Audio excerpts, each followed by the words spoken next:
Welcome back to MFO, everybody. Thanks for tuning in to another episode. I'm loading up the boat, getting ready for Florida. I've been working for several weeks, getting rods rigged, tackle organized, baits cleaned, and now I'm starting the process of putting it all in my boat. And the reality is that as I'm looking at this, do I have too much? Do we bring too much? And what's that a symptom of? And is that helping us or hurting us? Stick around, guys, and we'll talk about that topic. I'm guessing that you struggle with this the same as I do.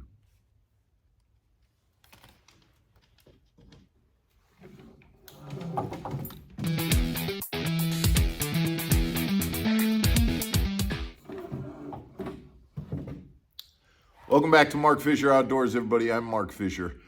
I'm looking at this pile of rods. I have over 20 rods that I have rigged, ready to go to Florida, and I'm just loading them in my boat. Now, fortunately, the Phoenix has got the rod locker space to put 20 rods in there. But the question that I'm asking is it too much? And I guess you can look at it from two different perspectives. And we probably all kind of go with the Boy Scout motto of be prepared. Be prepared for anything. I'm going down to Florida. I could be throwing jerk baits. I could be using a forward-facing minnow. I could be throwing a Cinco. I could be throwing a frog. I could be pitching a 1.5 ounce weight. There's a lot of things that I could be doing, and I only just named a couple. I mean, throw in spinner baits, throw in chatterbaits. There's just tons of things that you could do at Florida, and I have no idea what I'm going to encounter when I get there. So being prepared is the right thing to do, right? Well, I think there's a part of that that's true. Being prepared calms your mind. I'm ready to go. If all of a sudden I think that there might be a frog bite, or I come up to something that looks like it would be great to throw a frog over, I've got it ready to go. In fact, I've got 2 frogs. One's a popping frog and one's a skittering type frog. So I'm prepared to get in there and see whether that works or not. That's a good thing.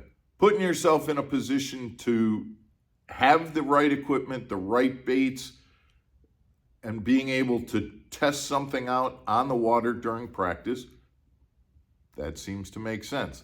On the other hand, with 20 baits and 20 different rods, now does that get me into a place where I'm trying new things and kind of getting spun out with never really focusing on the thing that is going to be productive during the tournament? Well, that's the downside to it. And so what I view is it's better to be prepared and then go into it with the mindset of, when I find something that's working, start to narrow things down. The fact that those rods are in my rod locker doesn't make me need to use them, but it gives me the opportunity to be a little bit more efficient if I do need them. So I think it's a mental game that we need to play. And quite honestly, it might be one that as we get more experienced and more knowledgeable, we can go, you know what? Yes, I know I've caught fish on a frog in Florida at certain times, but more than likely, that's not going to be a player at this time of year, for example, or something along those lines. I view it as I would rather be prepared right now, because my confidence in the level that I'm at right now doesn't feel like I know for a fact I know what I'm going to do. I've got a pretty good idea. I've got a pretty good idea that 18 of these rods come tournament time are probably not going to get used. But I need to test that theory during practice before I make that decision And so I want these rods to be rigged and ready. That's part of tournament prep, is preparing this much to hopefully be in a position where I'm only needing to use this part of the arsenal because I've figured it out. But I may not have been able to figure that out if I wasn't prepared and didn't have those things, or I may not have been as efficient in being able to do that. That's my opinion on this, guys. I would love to hear your opinions. Obviously, there's a lot of factors that go into this, economics and things like that. But the reality is we all do it, even if you've only got 5 rods because, hey, that's what you can afford, or 2 rods because that's what you can afford. You've probably made a decision to have those 2 rods. I'm taking it, let's say you got a spinning rod and a bait caster. You still are in a position where, why do you have a spinning rod and a bait caster? Because if I want to throw a shaky head, I can throw it on a spinning rod. If I want to throw a spinner bait, I can throw it on a bait caster. And if I need to, I can take that spinner bait off, put a chatterbait, and I can use that same bait caster to throw a chatterbait. So, it just expands based on the opportunity that you have, based on the equipment that you have, but you're still doing the same thing.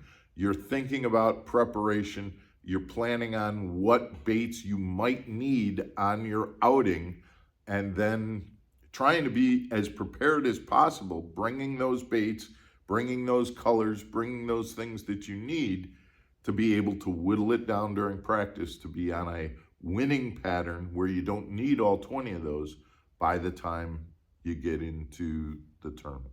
So guys, like I said, I'd love to hear your comments on this. I think we probably, as anglers, we probably bring too much stuff.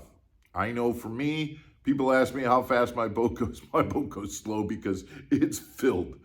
I never run a boat that has very little equipment. Now, the question is, as I become a better angler, will that change? Hey, I don't need all that stuff. Give me a Cinco and a spinning rod and I'll be fine. I know there's some guys out there who go, hey, I need a forward-facing minnow and a spinning reel, and I'll be totally fine. Well, that's not me. We'll see how that trend continues as this season goes along. Guys, I'd appreciate your comments. I'd also appreciate it if you'd hit that subscribe button if you haven't done so already. And we will see you again tomorrow for another episode of Mark Fisher Outdoors. Take care, everybody.